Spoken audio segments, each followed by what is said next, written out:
नमस्कार दोस्तों, कैसे हैं आप सब। तो आज हम फिर से उपनिवेशवाद पर चर्चा करेंगे। ये उपनिवेशवाद के मंथन का लगभग चौथा वीडियो है। तो अगर आपने उपनिवेशवाद के पूर्व के 3 वीडियो आपने नहीं देखे तो पहले उस वीडियो को जाकर के देखिएगा, तभी वीडियो आपको समझ में आएगी। ठीक है, तो अब हम शुरू करते हैं उपनिवेशवाद। तो उपनिवेशवाद जो है उसके हम क्या क्या देख चुके थे, उसको हम देखें जरा। ठीक है, तो उपनिवेशवाद इसके हम क्या कर चुके थे, 3 चरण इसके देख चुके थे। हाँ, उपनिवेशवाद के 3 चरण, लेकिन पूरे के पूरे 3 चरण नहीं देखा था हमने देखा हुआ था कौन कौन सा चरण। इसमें पहला चरण जो देखा था वो चरण है वाणिज्यिक चरण। ठीक है, वाणिज्यिक चरण ये हमने देखा। दूसरा जो चरण हमने देखा था वो चरण था औद्योगिक चरण। ठीक है, औद्योगिक चरण ये हमने देखा था। और तीसरा वाला जो चरण है वो है वित्तीय चरण, है ना, वित्तीय चरण। तो आज जो हम चर्चा करेंगे वो किस पे चर्चा करेंगे, वो इस पर चर्चा करेंगे, वित्तीय चरण पर। बहुत महत्वपूर्ण है, दिमाग लगा करके समझना। क्योंकि देखो जो वित्तीय चरण हम क्या करता है, लंबा टाइम चलेगा, यानी कि चलता कहां से कहां तक का है, 1858 यहां से लेकर के कहां तक चलेगा, भारत की आजादी तक के 1947 तक ये चलेगा। 1858 से 1947 तक का चलेगा। बाकी का हम डेट देख लेते हैं जरा, हमारा काम पे है। तो बाकी के डेट में इसका जो डेट है वो 1757 से लेकर के ये 1813 तक था, है ना। और इसके बाद ये वाला जो चरण है वो 1813 से लेकर के 1857 तक था। ठीक है, तो अब हम जरा चर्चा कर लें वित्तीय चरण में हुआ क्या ऐसा। लेकिन वित्तीय चरण जाने से पहले हमको यहाँ पर औद्योगिक चरण को थोड़ा सा समझना चाहिए। औद्योगिक चरण को मैंने पहले भी समझाया, लेकिन फिर भी एक संक्षिप्त में बात रख दूं कि औद्योगिक चरण में क्या हुआ था, राजनीतिक नीति के तहत अप्रसार की नीति अपनाई गई, यानी कि अनियंत्रित प्रसार की नीति अपनाई गई। और लगातार प्रसार करते हुए जैसे डलहौजी जैसे गवर्नर जनरल आए, जिन्होंने क्या किया, बड़ी मात्रा में क्षेत्रों को, भूभागों को अपने अधीन करना उसने शुरू किया। ठीक है, और भी जितने लोग आए सभी ने ये काम किया। इसके अलावा प्रशासनिक क्षेत्र में लोगों ने क्या किया था, तीव्र सुधार और परिवर्तन किए थे।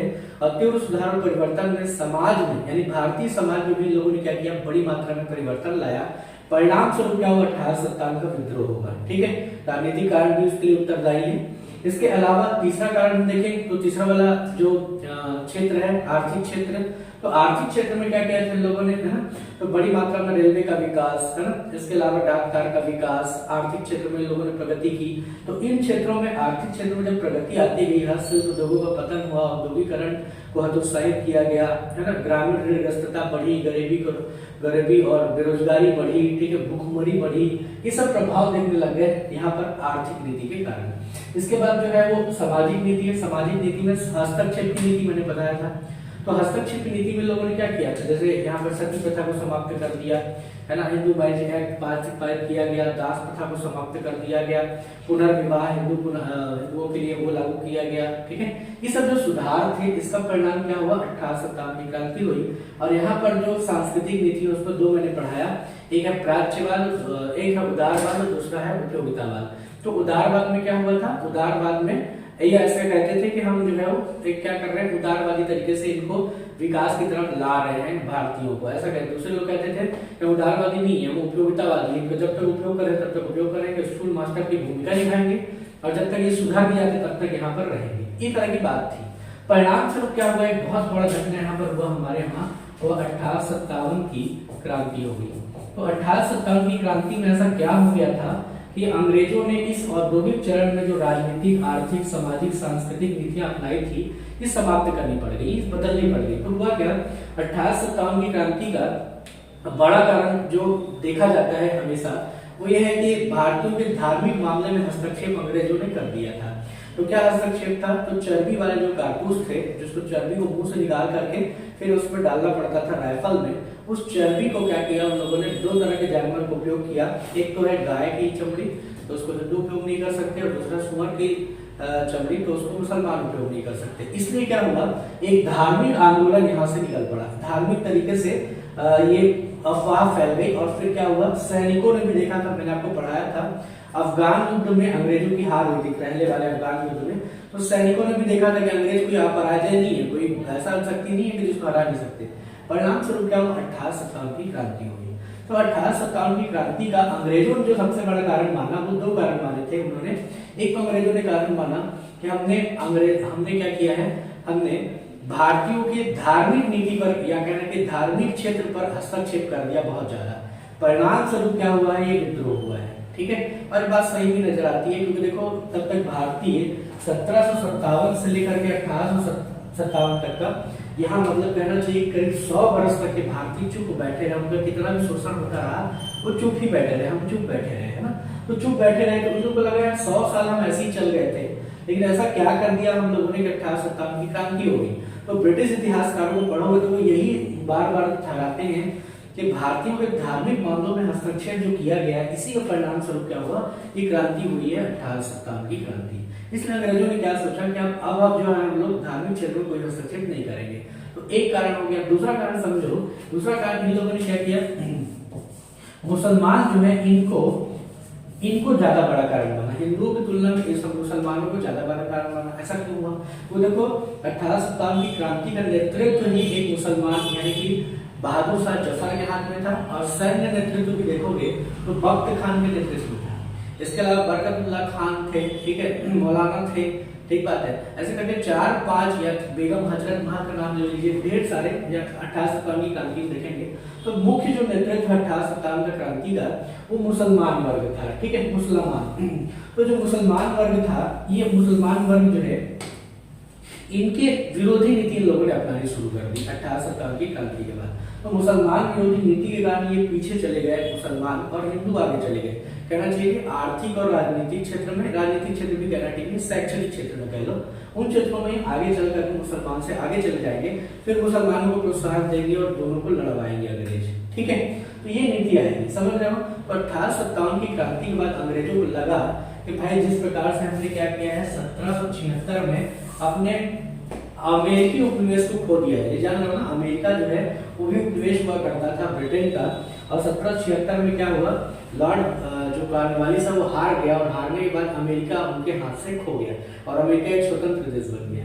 तो अंग्रेज क्या हो गए 1857 की क्रांति के बाद, वो डर गए कहीं ऐसा ना हो जाए कि हम 1857 की क्रांति इसी तरह की क्रांतियां और झेलें और भारत से हमको हाथ धोना पड़ जाए। इसलिए अंग्रेजों ने क्या किया, इसलिए अंग्रेजों ने इस तरह की जो नीति जो औद्योगिक चरण में अपनाई गई थी, इस औद्योगिक चरण की सारी राजनीतिक, प्रशासनिक, आर्थिक, सामाजिक, सांस्कृतिक इस सारी नीतियां क्या करी, उन लोगों ने त्याग दी और उसके स्थान पर एक नए चरण को आरंभ किया। कब से?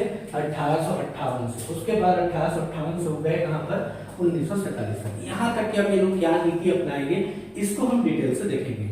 ध्यान रखना ये इतना महत्वपूर्ण क्यों है 1858 से लेकर 1947 तक का, ये इसलिए इतना इंपॉर्टेंट है क्योंकि देखो इन चीजों को समझो कि 1858 के बाद 1947 तक के क्या होगा, 1947 तक के हमारे यहाँ राष्ट्रवाद चलेगा। ये देखा, ये उपनिवेशवाद का मैंने बताया था, इसका जस्ट उल्टा क्या है, इसका जस्ट उल्टा है राष्ट्रवाद, ठीक है, राष्ट्रवाद ये चलेगा। राष्ट्रवाद पूरे देश में अब राष्ट्रवादी घटनाएं होने लगेंगी। अब पहली राष्ट्रवादी घटना कौन सी है, 1857 की क्रांति। तो इसको मैं डिटेल से एक वीडियो में अलग से बताऊंगा। पहले आज जो हमको समझना है वो है वित्तीय चरण। वित्तीय चरण का क्या उद्देश्य था, राजनीतिक नीति किस प्रकार अंग्रेजों ने अपनाई, आर्थिक नीति किस प्रकार अपनाई, सामाजिक सांस्कृतिक क्षेत्र में लोगों ने क्या किया, ये पूरा काल में दिखाई देगा, ठीक है। 1858 से लेकर 1947 तक आपको ये भी ध्यान रखना है कि 1858 से लेकर 1947 तक जो भी घटना होगी वो उपनिवेशवाद की इन जो 5 नीतियां हैं इनके विरोध में होगी कि महात्मा गांधी ऐसा कर रहे हैं तो क्यों कर रहे हैं, ठीक है, कांग्रेस पार्टी ऐसा कर रही है तो क्यों कर रही है, वाम दल ऐसा कर रहे हैं तो क्यों कर रहे हैं। ये आपको समझ में आना चाहिए कि एक्चुअल में राष्ट्रवादी घटनाओं में क्या ऐसी चीजें हो रही है उपनिवेशवाद के खिलाफ। जैसे एक उदाहरण देता हूँ, जहाँ से यहाँ पर 1906 में एक आंदोलन चलता है स्वदेशी मूवमेंट। अब स्वदेशी आंदोलन चला ही क्यों, क्योंकि भाई इन लोगों ने क्या करना शुरू किया है, ये अपना औद्योगिक चरण से क्या कर रहे थे, बड़ी मात्रा में अपने प्रोडक्ट बना रहे थे, कंपनियों से निर्मित कर रहे थे, उन्हीं को ला करके भारत में बेच ही रहे थे अभी तक के। तो उन लोगों ने क्या किया, मतलब भारतीय राष्ट्रवादी नेताओं ने क्या किया, स्वदेशी को प्रोत्साहन देना शुरू किया कि हम अपने बनाए हुए कपड़े पहनेंगे ताकि अंग्रेजों का इंटरेस्ट ही खत्म हो जाए, अंग्रेज अपने आप चले जाए। समझ रहे हो। तो इस तरीके से ये वित्तीय चरण को आप ध्यान से समझना। मैं इसकी 5 नीतियों को भी क्लियर कर दूंगा आपको, ठीक है। उसके बाद हर चीज को आपको क्या करना है, उपनिवेशवाद के साथ जोड़ करके देखना है राष्ट्रवाद को, ठीक है। हालांकि मैं जब आगे की क्लासेस लेते चलूंगा, आगे वीडियोस जो आती जाएगी उसमें मैं ये करके भी दिखाऊंगा आपको, ताकि जो अभी ये बना रहा है ना कठिन कठिन प्रश्न, आप देख रहे हो ना, बहुत उटपटांग कठिन प्रश्न सीजीपीएससी वाला बना रहा है, मेंस में भी देखने को मिलता है 1-2 क्वेश्चन, तो वो आप आसानी से हैंडल कर पाओगे, एक अलग दृष्टि से देख पाओगे इतिहास को, ठीक है। तो देखो इसमें मैं वित्तीय चरण को ले रहा हूँ, ठीक है, आप देखना इसको। वित्तीय चरण, ठीक है, वित्तीय चरण ये हम शुरू कर रहे हैं। वित्तीय चरण का डेट भी आपको अभी मैंने बताया है, ठीक है, 1858 से लेकर के 1947 यहाँ तक का ये समय होगा, 1858 से 1947 तक का। तो इसका हम उद्देश्य देखें, अंग्रेजों ने इस काल में अपना उद्देश्य क्या रखा, तो इन्होंने उद्देश्य रखा था भारत को ब्रिटिश निवेश के लिए खोलना, भारत को ब्रिटिश निवेश के लिए खोलना, ठीक है, भारत को ब्रिटिश निवेश के लिए खोलना। समझे क्या मतलब है इसका, ठीक है, भारत को ब्रिटिश निवेश के लिए खोलना, इसका मतलब ये है कि औद्योगिकरण का परिणाम क्या हो रहा था, तो यूके में, ब्रिटेन में क्या हो रहा था, और यहाँ पर है हमारा भारत, भारत से बड़ी मात्रा में ये धन ले जा करके यूके में रख रहे थे। परिणाम स्वरूप क्या होगा, इनके पास बड़ी मात्रा में वित्त की राशि बढ़ने लग गई। अब इस वित्त की राशि का उपयोग क्या करेंगे, तो वित्त का उपयोग कहीं पर इन्वेस्ट करके फिर पैसा निकालें, ठीक बात है। आदमी करता क्या है, पहले पैसे कमाता है और कमा करके क्या करता है, थोड़ा सा उसको जोड़ करके रखता है, थोड़ा ज्यादा अमाउंट होता है तो फिर कहीं पर लगा देता है कि वहां से भी थोड़ा पैसा मिले, और फिर मिल रहा है उसको, यहाँ से भी मिल रहा है, यहाँ से मिल रहा है, दोनों जगह फिर जोड़ देगा, फिर लगाएगा। समझ पा रहे बात को, कहने का मतलब है कि हमारे पास जो भी धन आता है उसका हम पुनर्निवेश लगातार करना चाहते हैं, ताकि क्या हो, एक धन से हमको काम करना, जो हम एक बार काम करके हमने धन कमाया, अब धन हमारे लिए काम कमाए, ठीक है, हमारे लिए पैसा कमाए धन। ये हमारी क्या होती है, टोटल ऑल ओवर स्ट्रेटेजी होती है हर किसी की। यही स्ट्रेटेजी किसके पास है, अंग्रेजों के पास है। भारत से कमाया गया पूरा पैसा यूके में ले गए, अब यूके से उनको इन्वेस्टमेंट के लिए जगह चाहिए, तो इन्वेस्टमेंट के लिए जगह चाहिए तो क्या फिर से इन्वेस्टमेंट कहां पर किया गया, भारत में किया गया। लेकिन ध्यान रखना, यहाँ पर इन्वेस्टमेंट यानी कि जो निवेश है, ठीक है, यहाँ पर जो निवेश है वो भारतीयों के लिए नहीं किया जा रहा है, इस बात को दिमाग में रख लेना, वो अपने लिए ही कर रहे हैं, निवेश कर रहे हैं, ताकि भारत के पास जो भी बचा खुचा है वो भी हम क्या कर लें, वापस अपने पास रख लें, और भारत में क्या हो, कुछ ऐसी चीजों को डेवलप कर दें जिससे क्या हो, भारत का शोषण लगातार हम कर सकें। ये इनकी नीति थी, इसलिए कहा कि भारत को ब्रिटिश निवेश के लिए खोलना। अब ब्रिटिश निवेश करेगा कौन, तो ब्रिटिश सरकार तो क्या कर रही थी, लूटने का काम शुरू कर दिया था, उसने लूट लूट करके ले जा रही थी। परिणाम स्वरूप क्या हो रहा था, वहां के जितने भी पूंजीपति थे और सांसद थे, है ना, सांसद जो वहां पर बनते थे ब्रिटिश पार्लियामेंट में, वो सारे धीरे धीरे धीरे करते करते अमीर हो गए, और अमीर होने के बाद वो क्या होते थे, लगातार सांसद तो नहीं रह पाए, तो होता क्या था, वो अपना पैसा भारत में इन्वेस्ट कर देते, तो वहां से फिर धन उगाते थे। ये इनका तरीका चल रहा था, इसलिए भारत को ब्रिटिश निवेश के लिए खोल दिया गया। ये सबसे बड़ी तकलीफ की बात है। जानते हो, कोई देश जो है अपने देश को निवेश के लिए खोलता नहीं, कोई निवेश के तहत हो सकता है तो उसके संसाधनों पर कब्जा हो जाए।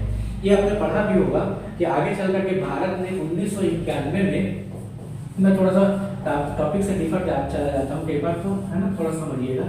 तो एलपीजी सुधार हमने 1991 में किए, जिस टाइम पे निवेश को लेकर के, यानी ब्रिटिश नहीं कहना चाहिए, विदेशी निवेश को लेकर के भारत सरकार बहुत डरी थी और एलपीजी सुधार नहीं करना चाहती थी। क्यों नहीं करना चाहती थी, उसके पीछे यही कारण है कि बड़ी बड़ी कंपनियां आएंगी, जिस प्रकार ईस्ट इंडिया कंपनी ने आकर के भारत को लूटा, ऐसे ही कहीं ऐसा ना हो जाए कि हमको भी कोई ब्रिटिश कंपनी जैसा दूसरा कंपनी आकर के लूट ले।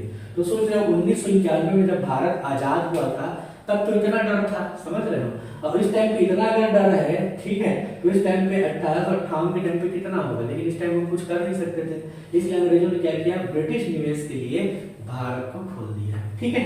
तो ये पहला उद्देश्य है इन लोग का, ये बात आपको समझ में आई होगी, है ना। इसके बाद फिर दूसरा इनका उद्देश्य है, वो भी हम देख लेते हैं इन लोगों ने क्या उद्देश्य अपनाया। तो ये पहला था, दूसरा उद्देश्य है 1857 के जैसी घटनाओं की पुनरावृत्ति को रोकना, जैसी घटनाओं की पुनरावृत्ति को रोकना, पुनरावृत्ति, है ना, पुनरावृत्ति को रोकना। ये बात भी समझो ये क्या बोल रहा है, ठीक है, पुनरावृत्ति को रोकना। तो देखो 1857 की क्रांति हुई, तो 1857 की क्रांति होने के परिणाम स्वरूप अंग्रेजों को लगा कि कहीं ऐसा ना हो कि भारत का राज्य हम खो दें, क्योंकि हुआ क्या था, पूरा का पूरा उत्तर भारत और दक्षिण भारत के कुछ हिस्से भी एकदम अशांत हो गए थे। ऐसा करना चाहिए कि भारत एक टाइम के लिए अंग्रेजों के नियंत्रण से बिल्कुल बाहर हो गया था इस टाइम पर 1857 की क्रांति में। लेकिन हुआ क्या, यहाँ पर कमजोर नेतृत्व था, बहादुर शाह जफर बूढ़े हो गए थे, बख्त खान जो है उनको भी समझ में नहीं आ रहा था कि अब करना क्या है, ठीक है। इसके अलावा क्षेत्रीय गुटबाजी भी थी, जैसे कि नाना साहब दिल्ली नहीं जा रहे थे, ठीक है। इसके अलावा जैसे प्रताप थे, है ना, कुंवर सिंह थे, है ना, कुंवर सिंह बिहार वाले, कुंवर जगजीत सिंह, जगजीत भूल रहा उनका नाम, तो ये थे, ये भी नहीं जा रहे थे दिल्ली की तरफ। और उनको ओवरऑल ये समझ ली कि भारत को आजाद कराने के लिए लड़ाई कर रहे हैं। इन लोगों को समझ थी कि हम अपने दीन धर्म के लिए लड़ रहे हैं, अपने क्षेत्रीय हितों के लिए लड़ रहे हैं। परिणाम स्वरूप क्या हुआ, 1857 की क्रांति कमजोर हो गई और फिर से अंग्रेजों ने भारत पर नियंत्रण स्थापित कर लिया। तब उनको बात समझ में आई कि भारतीयों की तुलना में हम कितने कमजोर हैं। तो होता क्या था, वहां पर 30 लाख भारतीय हैं, है ना, 1 लाख के आसपास कौन है, 1 लाख के पास अंग्रेज हैं, ठीक है। तो ये अंग्रेज क्या कर पाएंगे जब एक साथ ये लोग विद्रोह करेंगे, तो उनको करना क्या होगा, नीतियों के द्वारा। जैसे क्या क्या था, मैकाले ने हमको गुलाम बनाया अंग्रेजियत का, ठीक वैसे ही इन लोगों ने दूसरा प्लान करना शुरू किया कि भाई ऐसा कुछ करेंगे कि 1857 की क्रांति जैसी कोई घटना हो ही नहीं पाए। तो उन लोगों ने क्या किया, समझो फिर यहाँ पर तीसरा उद्देश्य यहाँ पर वही चीज समझना है। इन लोगों ने क्या किया, पहले नस्लीय नीति को आगे बढ़ाया, नस्लीय नीति इसको आगे बढ़ाया।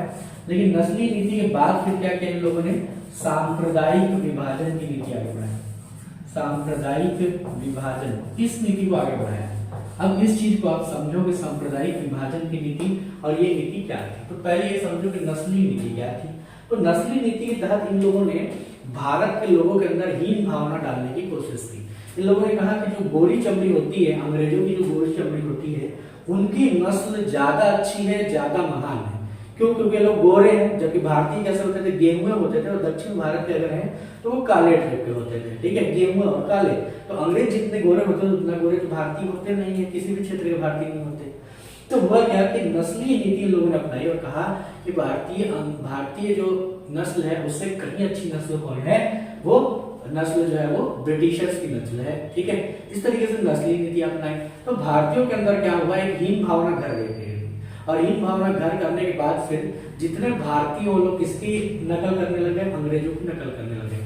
आज भी हम करते हैं, देखे हो ना, आज भी हम ये करते हैं कि हमारा जो भी नेचुरल रंग है हमारा, हम उसको एक्सेप्ट नहीं करते हैं ना, और क्या करते हैं, फलाना ठिकाना कंपनी वाले जितना भी हम क्या लगाते हैं अपने ऊपर, है ना, विभिन्न प्रकार के, है ना, जो क्रीम पाउडर वगैरह जो है, इसी पर भारतीय सबसे ज्यादा जानते हो, कॉस्मेटिक पर सबसे ज्यादा भारतीय महिलाएं और पुरुष दोनों ही कह रहा हूँ, भारतीय महिलाएं, पुरुषालय महिलाएं आ गई, लेकिन फिर भी भारतीय महिलाएं और पुरुष ज्यादा खर्चा करती हैं अफ्रीकन की तुलना में।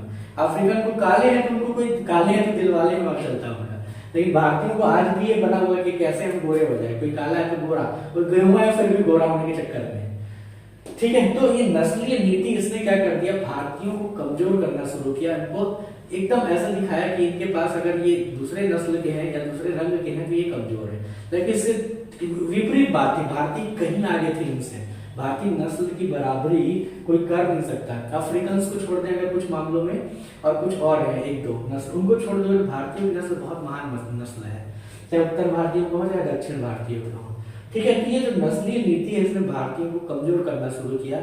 देखो यहाँ पर तो इतना लोग करते थे कि जो सिनेमा घर होते थे ना, तो सिनेमा घर के बाहर लिख देते थे dogs and Indians are not allowed, इतना लिख देते थे, यानी कुत्ते और भारतीय आने की इजाजत उनको नहीं है। अगर आपने भारतीय पिक्चर में देखी होगी, पिक्चरों में दिखाया जाता है कि ऐसी नीति अपनाते थे। इसके पीछे ये कारण है कि तुम भारतीय हो इसलिए तुम नीचे कैटेगरी के हो, ठीक है। और ये नीति भारत में तो अपनाते थे, ब्रिटेन में भी अपनाते थे।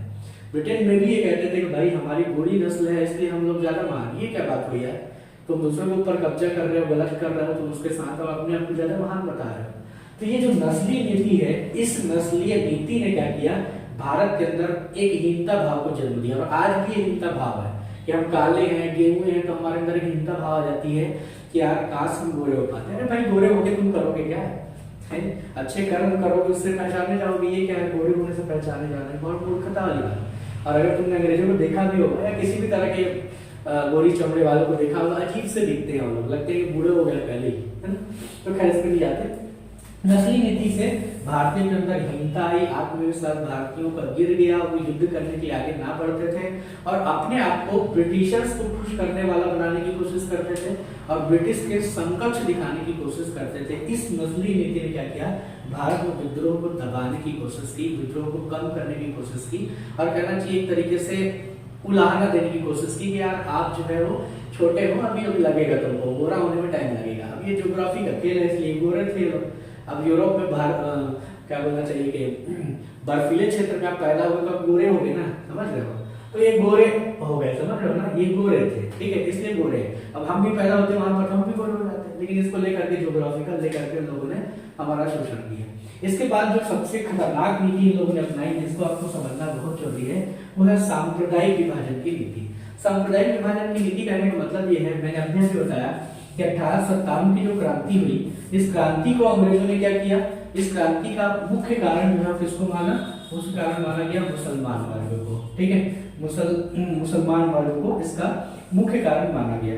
तो जो मुसलमान वर्ग है इनको ही मुख्य कारण मानने के पीछे मैंने बताया, ठीक है, डिटेल्स से क्या कारण था, क्योंकि 1857 की क्रांति में मुसलमानों ने सर्वाधिक नेतृत्व किया था और अच्छे काम किए थे। कह लीजिए 1857 की क्रांति के मुख्य कारण भी होते हैं। तो मुसलमान विरोधी नीति इन लोगों ने अपनाना शुरू कर दिया। अब इसका परिणाम क्या हुआ, मुसलमान विरोधी नीति अपनाई गई तो मुसलमान धीरे धीरे शिक्षा के क्षेत्र में भी पीछे हो गए और कहना चाहिए नौकरी के क्षेत्र में भी वो पीछे हो गए। ठीक है, अब अंग्रेज जानबूझकर कैसा कर रहे हैं, जैसे अब एक मुसलमान आ गया, एक हिंदू आ गया, तो हिंदू को नौकरी दे देंगे, मुसलमान को नहीं देंगे। ठीक है, ये करते थे, जानबूझ करके अंग्रेज ये करते थे। परिणाम स्वरूप क्या हुआ, मुसलमान जो है शिक्षा और नौकरी के क्षेत्र में पिछड़ने लग गए। अब जब पिछड़ने लग गए तो हिंदू आगे होने लग गए। अब हिंदू आगे होने लग गए, आगे होने लग गए, आगे होने लग गए। तो हुआ क्या, दोनों में एक तरीके से जो इंटरेस्ट था उसका विभाजन कर दिया गया, यानी नौकरी का, शिक्षा का इंटरेस्ट दोनों वर्ग में था, उसको विभाजन करने की नीति लोगों ने धीरे धीरे इस नीति को आगे बढ़ाना शुरू कर दिया। ठीक है, परिणाम स्वरूप क्या हुआ, आगे हम देखते भी हैं, एक घटना एक है ना, आगे मैं बताऊंगा। 1905 में क्या किया गया, बंगाल का विभाजन किया गया। अब ऐसा लगता है कि बंगाल का विभाजन ऐसे ही कर दिया, अरे भाई ऐसे थोड़ी किया गया है।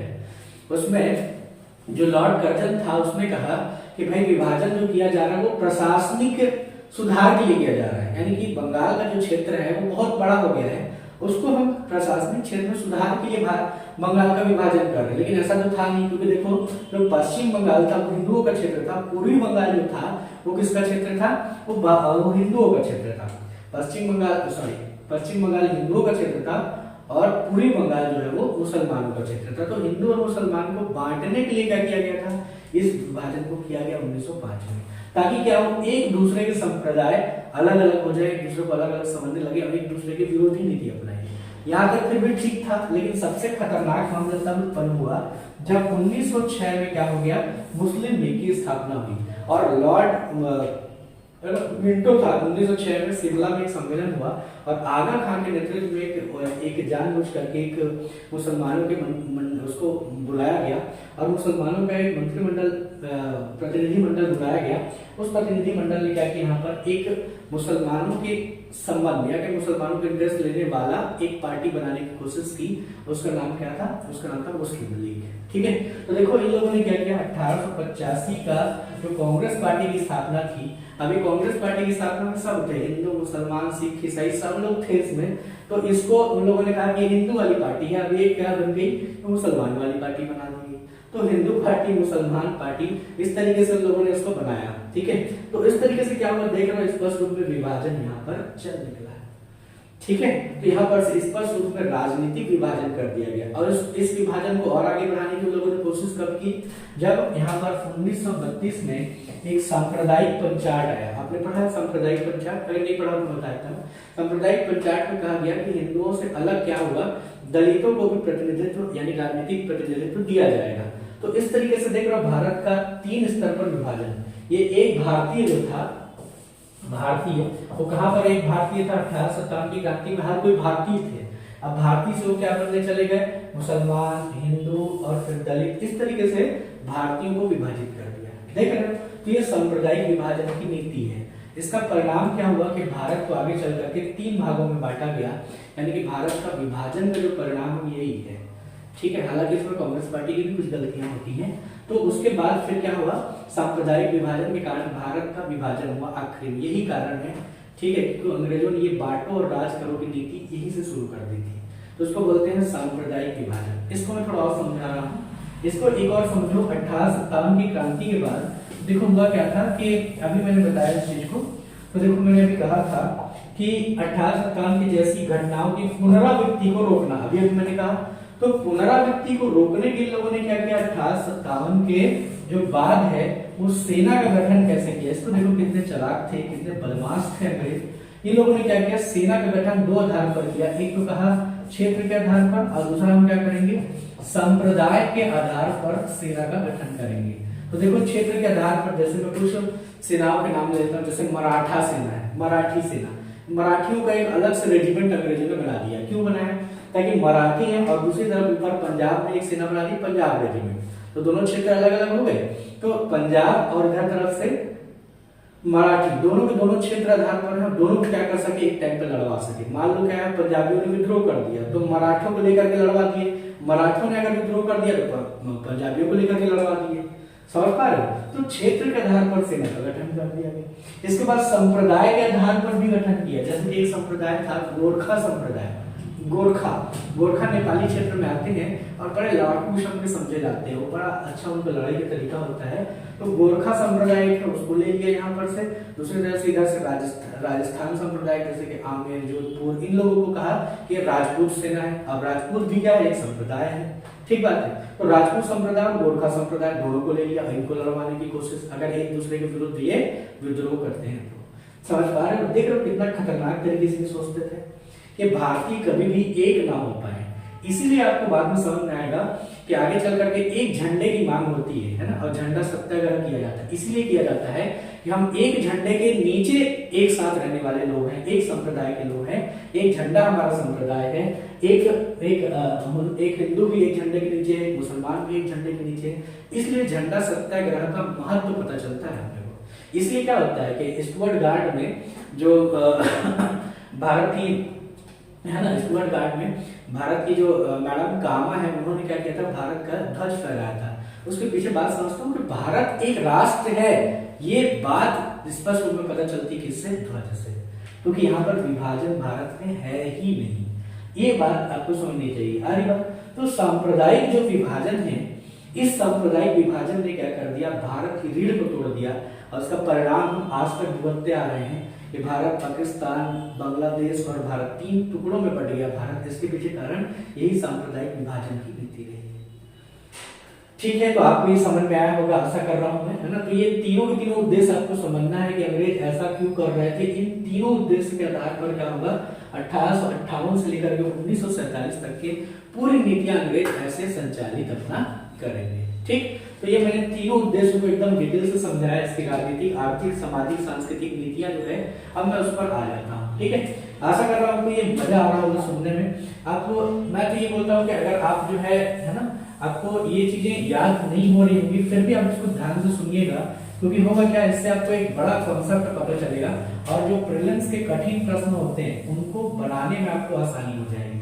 मैंने खुद देखा है कि प्रीलिम्स के जो क्वेश्चन है वो 2 तरीके की बातें कहते हैं, एक कॉन्सेप्ट को पूछते हैं और दूसरा फैक्ट को। तो कॉन्सेप्ट अगर आपको पता होगा तो कई बार फैक्ट याद नहीं रहता, फिर भी हमसे आंसर बन जाता है। ठीक है, तो मैं अब आ जाता हूँ यहाँ पर से। सबसे पहले जो नीति है वो हम आ रहे हैं, यहाँ पर क्या नीति इन लोगों ने अपनाई, वो थी राजनीतिक नीति। इन लोगों ने अपनाई क्या थी, तो राजनीतिक नीति में इन लोगों ने कहा अप्रत्यक्ष प्रसार, अप्रत्यक्ष प्रसार की नीति। तो देखो यहाँ पर से हमने 3 चरण देखे थे ना, यहाँ पर से 3 चरण जरा देख लो। ठीक है, इसमें भी अप्रत्यक्ष प्रसार पर बल था, ठीक है, हस्तक्षेप पर बल था वाणिज्यिक नीति में। अब इसको फिर से अपना रहे हैं कहां पर, वित्तीय चरण में। ठीक है, तो यहाँ पर से हम लोगों ने क्या किया, अप्रत्यक्ष प्रसार की नीति अपनाई, यानी कि अब सीधे सीधे भारतीयों के जो क्षेत्र है उन पर कब्जा करना इन लोगों ने छोड़ दिया, और जो लॉर्ड डलहौजी के व्यवगत का सिद्धांत था, हड़प नीति थी, उसको तिलांजलि दे दी गई, इसको समाप्त कर दिया गया, और भारतीयों को ये आश्वासन दिया गया, भारतीय राजाओं को आश्वासन दिया गया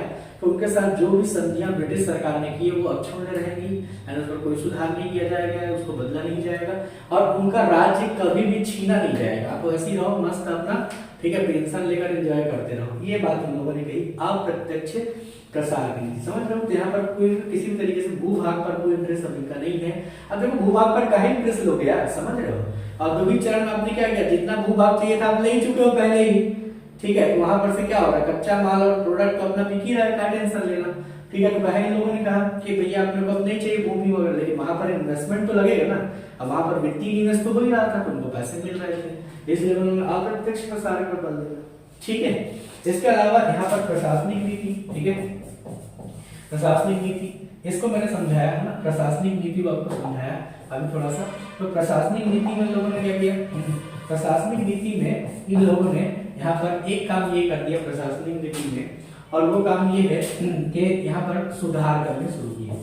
लेकिन सुधार कैसे? तो 1857 की क्रांति की पुनरावृत्ति ना हो जाए, 1857 की क्रांति हम ना कर पाए, ठीक है, इस तरह के उन लोगों ने सुधार किए। यानी 1857 की क्रांति दोबारा ना हो, इस तरह के उन लोगों ने सुधार काम यहाँ पर किए। ठीक बात है। तो ये समझ लो बात को। यहाँ पर प्रशासनिक नीति इनकी ऐसी रही जो मैं समझा चुका हूँ, सांप्रदायिक और नस्ली विभाजन की नीति में आपको समझाया। इसके अलावा तीसरा यहाँ पर जो है प्रशासनिक के बाद यहाँ पर है वह आर्थिक नीति। इसको थोड़ा समझना जरूरी है। आर्थिक नीति में लोगों ने क्या की, यहाँ पर एक काम किया, वह गृह व्यय की राशि में वृद्धि कर दी।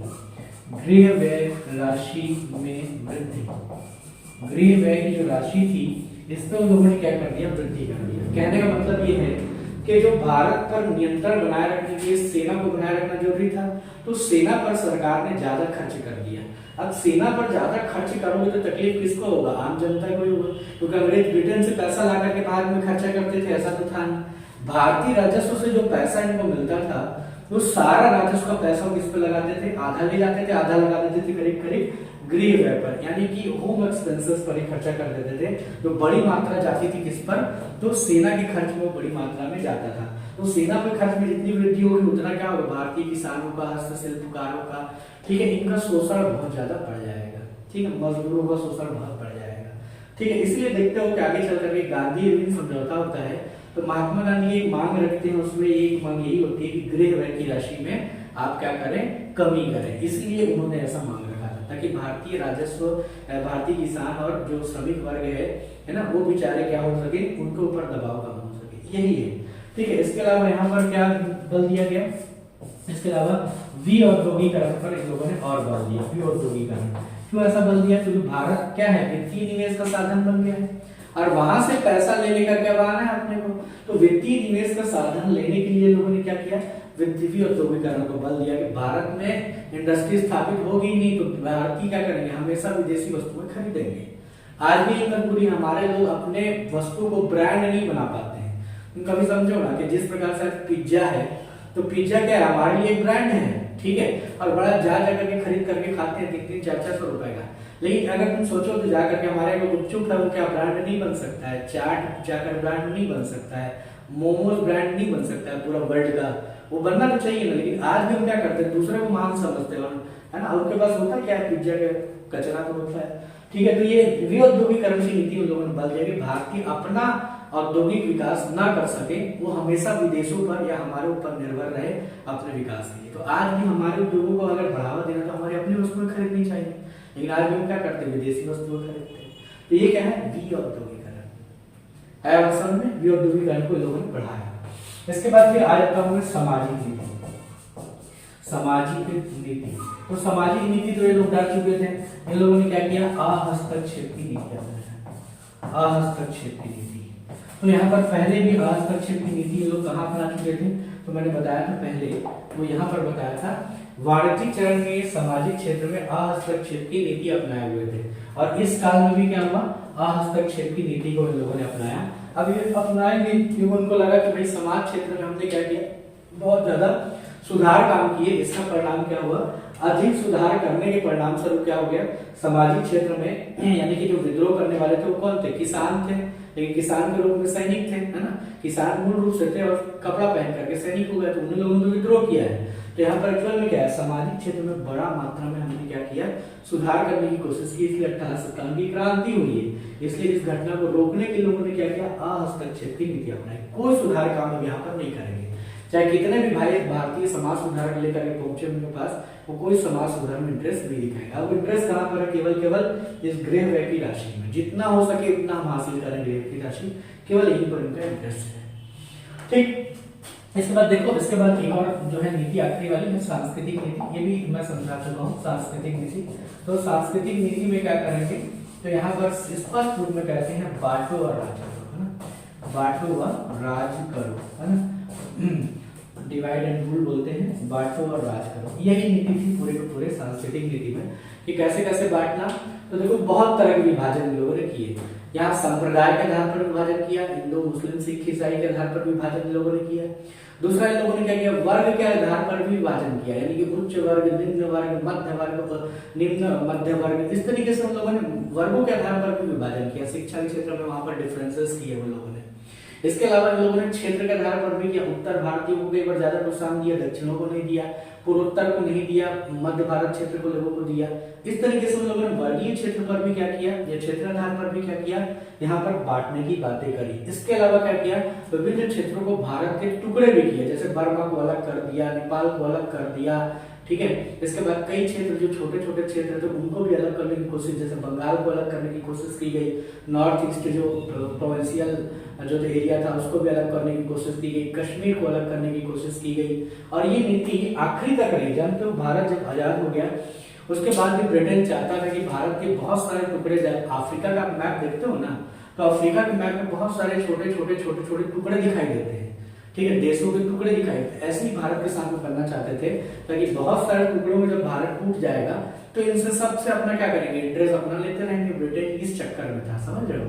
लेकिन भारतीयों में चलो सरदार पटेल थे, इसलिए क्या हुआ, हमारा भारत आज इतना बड़ा कम से कम है, तो आज हम शक्तिशाली हो पा रहे हैं, पूरी दुनिया में शक्तिशाली की तरह दिखाई देते हैं, है ना। शक्ति भारत की जानी जाती है।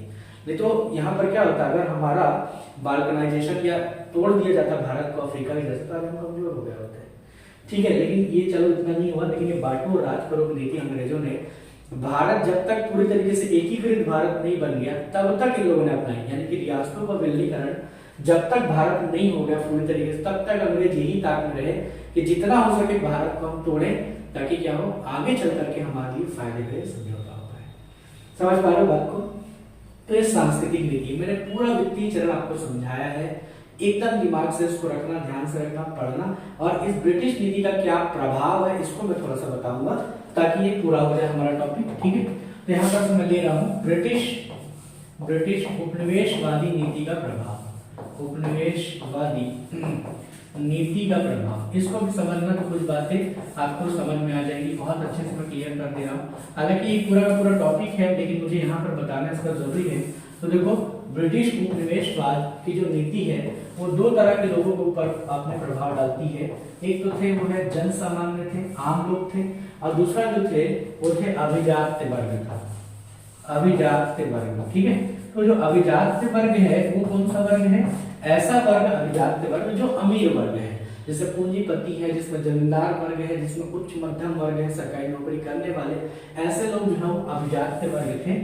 और जन सामान्य में कौन आते थे, वही बेचारे किसान, श्रमिक, है ना, या फिर दस्तकार छोटे छोटे जो होते थे, है ना, वो लोग आते थे जन सामान्य, या जनजाति लोग भी कहे, इसमें तो कोई बुरा नहीं। तो देखो यहाँ पर जन सामान्य लोगों ने क्या किया, दो तरीके की प्रतिक्रिया उपनिवेशवाद के खिलाफ जताई। एक जो हमको देखते हैं वो कहाँ देखते हैं, वो हम देखते हैं जनजातीय विद्रोह के रूप में हम देखते हैं। जनजातियों ने क्या किया, ढेरों विद्रोह किया। 1857 की क्रांति के पहले भी विद्रोह है, मैं पढ़ाऊंगा आगे टॉपिक में ना।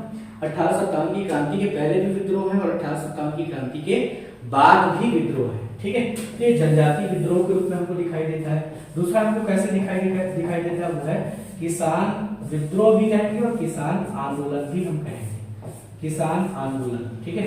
ये इस रूप में हमको दिखाई देता है। बड़ी मात्रा में क्या किया, भारतीयों ने किसानी विद्रोह किए और आंदोलन किए, तो किसानों का शोषण बढ़ रहा था, ठीक है। तो जन सामान्य की प्रतिक्रिया है, इसलिए भगत सिंह महान कहलाते हैं, समझ रहे हो। तो भगत सिंह ने किसकी बातें अपनाई, जनजातियों की और किसानों श्रमिकों की बातें उन्होंने उठाई। अभिजात वर्ग कैसे करेगा, तो देखो अभिजात वर्ग ने क्या किया, यहाँ पर से एक आंदोलन लोगों ने शुरू किया, उसको हम बोलते हैं पुनर्जागरण, ठीक है, रेनेसेंस जिसको हम बोलते हैं।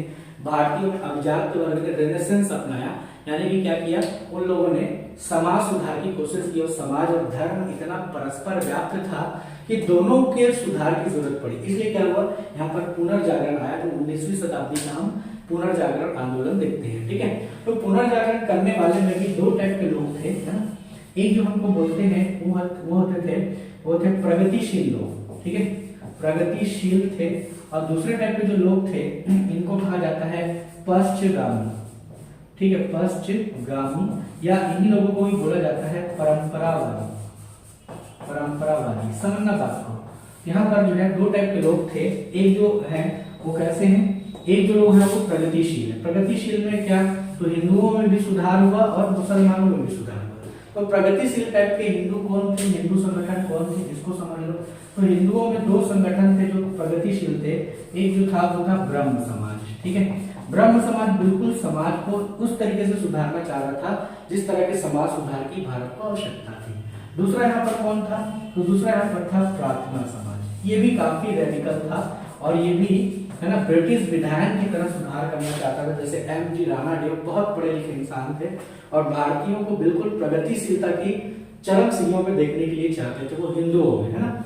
और हिंदुओं में प्रगतिशील, मुसलमानों में प्रगतिशील कौन था, तो मुस्लिम में प्रगतिशील थे वो थे अलीगढ़ आंदोलन। ये बहुत आगे थे अलीगढ़ आंदोलन। तो अलीगढ़ आंदोलन के कौन थे, जनक थे ना। तो अलीगढ़ आंदोलन के जो जनक थे वो थे सर सैयद अहमद खान। उन्होंने क्या किया, उन्होंने मुसलमानों को शिक्षा के क्षेत्र में आगे बढ़ाने की बहुत कोशिश की और अलीगढ़ आंदोलन नाम का हम आंदोलन सुनते हैं, है ना। तो यही है प्रगतिशील। इसके बाद फिर क्या हुआ, पश्चिमगामी या परंपरावादी, यानी पीछे की तरफ ले जाने वाले हिंदू और मुसलमान दोनों में थे। तो देखो पश्चिमगामी में कौन कौन से थे, तो पहले हिंदू में देख लेते हैं। हिंदुओं में दो थे जो पूर्व की तरफ ले जाने वाले थे, परंपराओं की तरफ ले जाने वाले थे, पीछे की तरफ ले जाने वाले थे। ऐसे कौन थे, तो इसमें एक नाम आता है आर्य समाज का, ठीक है, आर्य समाज इसका नाम आता है। तो आर्य समाज में इनके संस्थापक थे महर्षि दयानंद सरस्वती। उन्होंने एक नारा दिया कि वेदों की तरफ लौटो। तो वेदों की परंपरा की तरफ लौटते हुए एक गलती ये हो गई कि वेदों की परंपरा को सब कुछ मानने की कोशिश की गई और जो वैज्ञानिक सुधार है उसको नकारा गया। इसलिए हालांकि स्वामी दयानंद सरस्वती ऐसे थे लेकिन उनके अनुयायी इस तरीके से बिहेव करते थे कि वेदों में ही सब कुछ है। नहीं, आगे चल करके भी विकास हुए हैं। वेदों के विकास के बाद भी अनेक भारतीय ग्रंथ ही लिखे गए जिनसे वैज्ञानिकता पता चलती है। जैसे अब आर्यभट्ट है, आर्यभट्ट ने क्या किया, आर्यभट्ट ही लिखा और महान वैज्ञानिक है भारत के, ठीक। तो इस तरह के यहाँ पर पश्चिमगामिता दिखाई दी। दूसरा एक और संगठन था, इसका नाम था थियोसॉफिकल सोसाइटी। थियोसॉफिकल सोसाइटी ये था। तो जो थियोसॉफिकल सोसाइटी थी वो एनी बेसेंट हमारे यहाँ चला रही थी। ये भी पूर्व की तरफ यानी अपने जो पूर्व सुधार है भारत के रहे हैं उनकी तरफ देखने की बात ये भी करती थी। पश्चिमगामियों में मुसलमानों में कौन थे, तो मुसलमान में दो तीन संगठन थे, मुस्लिम में दो तीन सुधार आए। इसमें एक को बोलते हैं वहाबी आंदोलन, ठीक है, दूसरों को बोलते हैं देवबंद आंदोलन, ठीक है, वहाबी देवबंद, ये दो थे, वहाबी देवबंद, है ना। और एक अहमदिया आंदोलन को भी लेते हैं कई बार, ठीक है, अहमदिया। ये भी क्या थे, पुरानी पद्धति पर ही सुधार करना चाहते थे, जैसे हिंदू सुधार करना चाहते थे वैसे इस्लाम के पूर्व स्वरूप को बहाल करना चाहते हैं। इसमें भी कोई बुराई नहीं है। और हिंदुओं के प्रति जो एक दृष्टिकोण आर्य समाज और थियोसॉफिकल सोसाइटी में रखी उसमें भी कोई बुराई नहीं है, क्योंकि एकदम पीछे देख रहे हैं तो पीछे की अच्छी चीजों को ला रहे थे और ये एकदम आगे देख रहे हैं तो आगे की चीजों को अच्छी ला रहे थे। तो दोनों का, प्रगतिशील लोगों का और पश्चिमगामी लोगों का, दोनों का ही भारत में अच्छा योगदान था पुनर्जागरण को लेकर के। इसमें कुछ और संगठन दिमाग में आपको आ रहा होगा, जैसे इसमें से यंग बंगाल मूवमेंट है ना, डेरोजियो का, वो भी जो है प्रगतिशील में हम ले सकते हैं, ठीक है, लेकिन उसको हिंदू मुस्लिम में बांटना ठीक नहीं है। दूसरा है रामकृष्ण मिशन, उसको भी हिंदू मुस्लिम में बांटना ठीक नहीं है। वो भी बड़े प्रगतिशील और कहना चाहिए कि पश्चिमगामी दोनों को लेकर वो चल रहे थे। यानी स्वामी जी तो जो स्वामी विवेकानंद है वो वेदों और उपनिषदों के अनुसार भी चलना चाहते थे और पश्चिम की अच्छी चीजें, वैज्ञानिक तकनीकी, है ना, सुधार, इन पर भी वो चलना चाहते थे। इसलिए उन लोगों ने क्या किया, इस तरीके से लिखा।